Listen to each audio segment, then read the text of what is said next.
Ejaculation, nearly 300 million sperms move from the testes through the tubes called the vas deferens into the area of the prostate. At this point, the prostate contracts, closing off the opening between the bladder and the urethra, releasing fluid into the urethra and pushing semen on through. The seminal forms a thick fluid that is alkaline in order to protect sperm from the acidic environment of the female vagina. The gel is liquefied by enzymes from the prostate gland. It also contains sugars to nourish the sperm.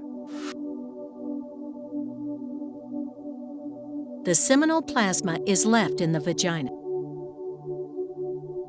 Sperm use their tails to swim through the layers of cervical mucus that guard the entrance to the uterus.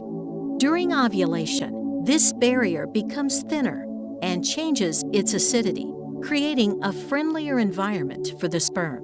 On the other side, after releasing the egg, at about day 14 of the period, the egg arrives at a specific portion of the tube called the ampular isthmic junction.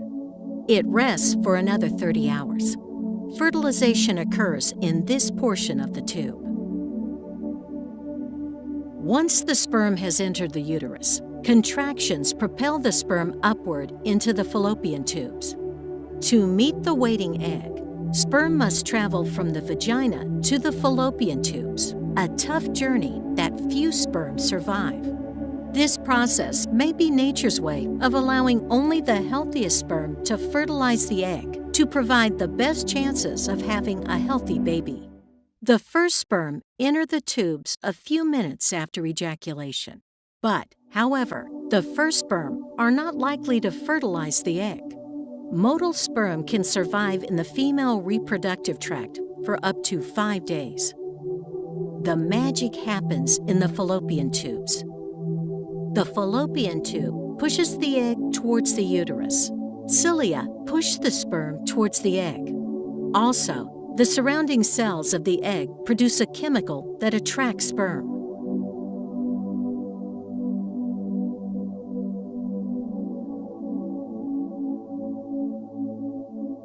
The sperm first burrow through the cells of the corona radiata. Then, upon contact with the zona pellucida, the sperm bind to the receptors in the zona pellucida.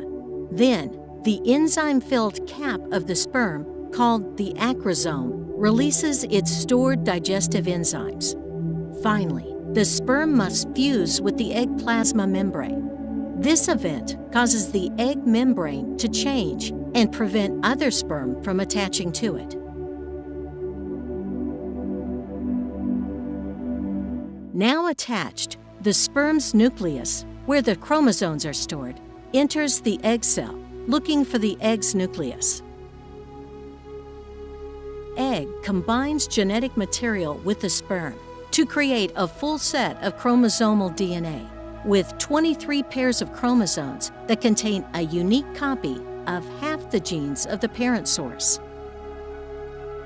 This is the blueprint for a whole new, unique person that instantly determines gender, hair color, eye color, and many other characteristics. The combined sperm and egg is called a zygote. It is the earliest developmental stage.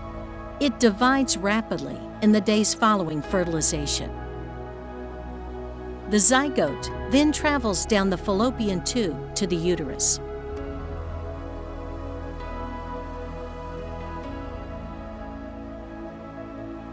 After fertilization, the zygote continues to divide and morph into a blastocyst ball of 16 cells, approximately 5 to 6 days after fertilization. It is smaller than the tip of a ballpoint pen.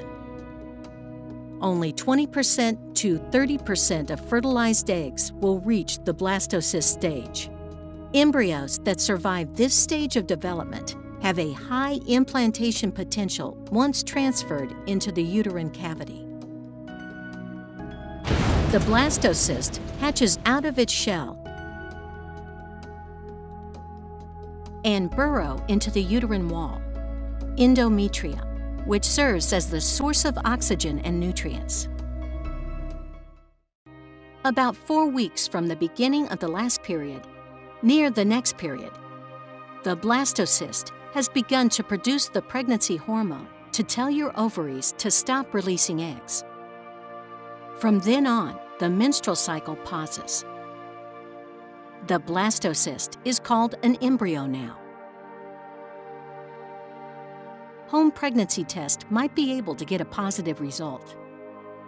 At week 5, the circulatory system, brain, and spinal cord are beginning to form, and the tiny heart will start to beat. The baby's heart beats about 54 million times before birth. The placenta provides oxygen and nutrients to the growing baby and removes waste products from the baby's blood via the umbilical cord. The nose, mouth, and ears are starting to shape at week 6. At weeks 7 and 8, the embryo has doubled in size since last week's.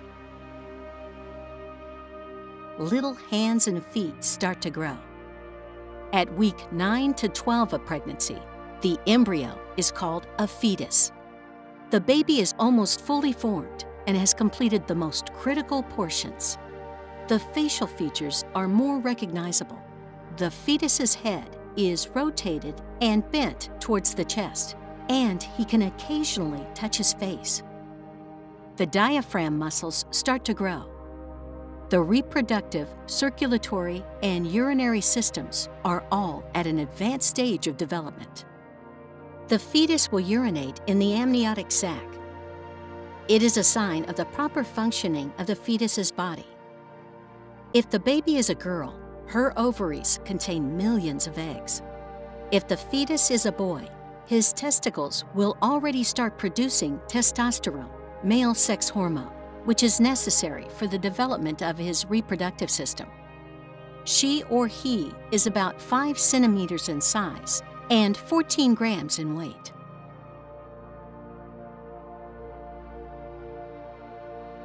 She or he is growing and maturing until ready to birth.